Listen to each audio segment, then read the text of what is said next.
భయపడుతున్న ఇన్ఫ్లుయెన్సర్లు. Betting app ప్రచారం ఇన్ఫ్లుయెన్సర్లు పాలిట శాపంగా మారింది. అత్యాశకు పోతే అసలుకి ఎసరుకు తెచ్చిపెట్టింది. అదే అసలే లేనప్పుడు సొసలేందుకన్నట్టు. ఒకసారి చూడండి ఇది ఏందో తెచ్చిపెట్టింది. ప్రమోషన్స్ చేసిన వారికి పోలీసులు నోటీసులు జారీ చేస్తుండడంతో ఏం చేయాలో తెలియక వారంతా తలలు పట్టుకుంటున్నారు.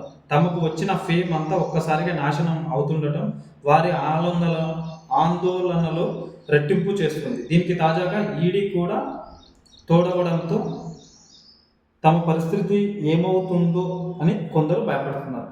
అయితే మీ ఫేమ్ పోతేనే మీకు ఇంత బాధ అనిపిస్తుంది.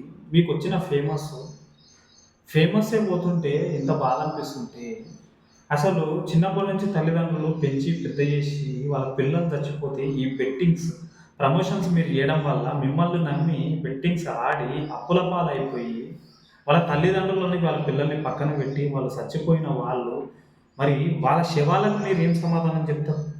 హ్మ్? మీ ఫేమ్ పోతుంది, నా బొచ్చులో ఫేమస్ పోతుంది అని చెప్పేసి మీరు ఇంత ఆగమైతే అటువంటిది వాళ్ళ తల్లిదండ్రులు కడుపు కోత మిగులుతుంది కదా.